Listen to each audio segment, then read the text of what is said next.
એટલે પાછળથી વરુ આવ્યું, એને લઈ ગયું. એટલે હિતબામાને થોડી ખબર હતી કે એનું બાળક લઈ ગયું વરુ. પછી એ તો બહુ રડે, આ બાજુ જાય તે બાજુ જાય પણ નહીં મળે. પછી સામે છે ને પરમ ગુરુ પ્રગટ થયા.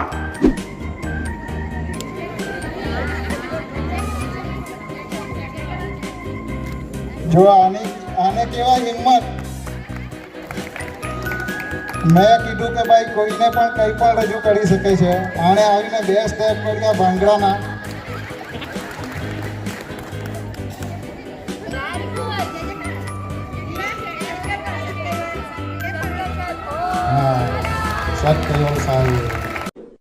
चैनल को सब्सक्राइब करिए, बेल आइकन दबाइए, ये वीडियो ज्यादा से ज्यादा लोगों तक पहुंचाइए.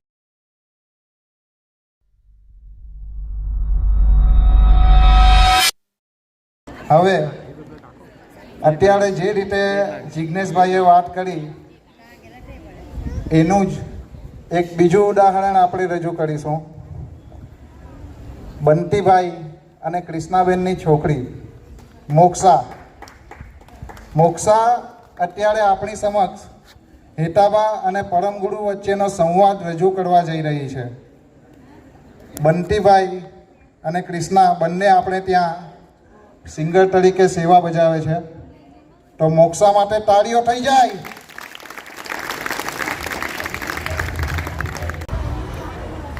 મારું નામ મોક્ષા છે,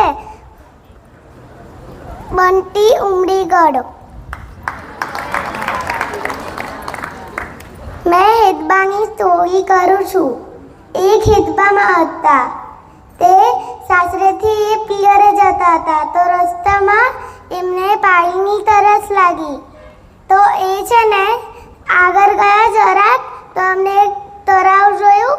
એ તો એના બાળકને સાઈડમાં મૂકી દીધું. એ તો પાણી પીવા માંડ્યા. એટલે પાછળથી વરુ આવ્યું, એને લઈ ગયું. એટલે હિતબામાને થોડી ખબર હતી કે એનું બાળક લઈ ગયું વરુ. પછી એ તો બહુ રડે, આ બાજુ જાય તે બાજુ જાય પણ નહીં મળે.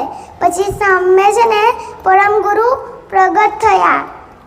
પછી હિતબામાને એવું કહ્યું, હે માતા, તમે રડો નહીં. આ વાત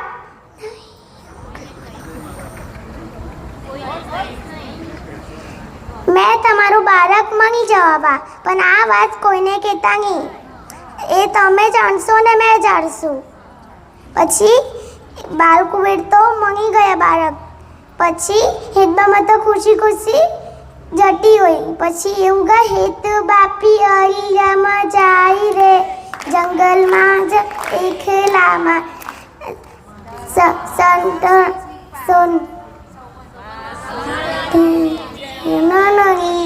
સુવરદીન ને સુવરદીન અવની પાવન કરી તન પરી. વાનક લઈ માતા પિયર જા, વગરા હોનમાં હાલી જા.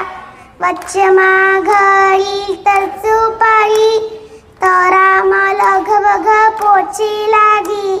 મીરા જોઈને કઈરો વિચાર, બારા મોઈને કઈરો વિચાર.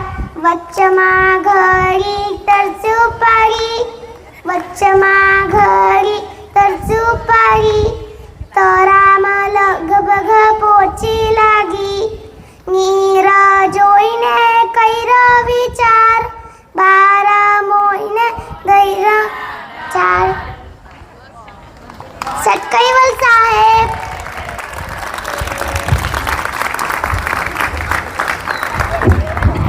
ખૂબ સરસ મોક્ષા.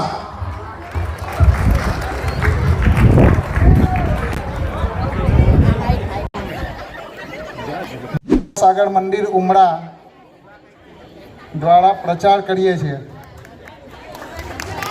આ કઈ બોલવાની છે?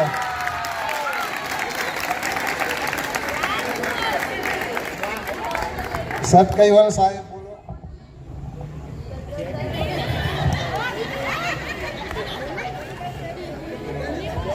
જે કેમ કરવાનું બતાવ નિભા, જે કેમ કરવાનું.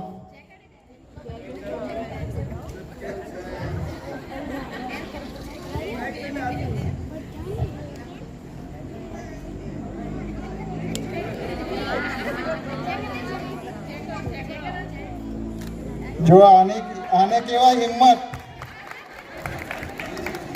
મેં કીધું કે ભાઈ કોઈને પણ કંઈ પણ રજૂ કરી શકે છે. આણે આવીને 2 સ્ટેપ કર્યા ભાંગડાના.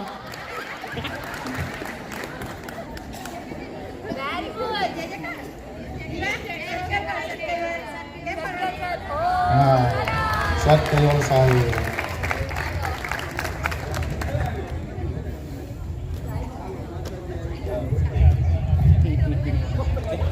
નાઈ જાય પસાડી હોય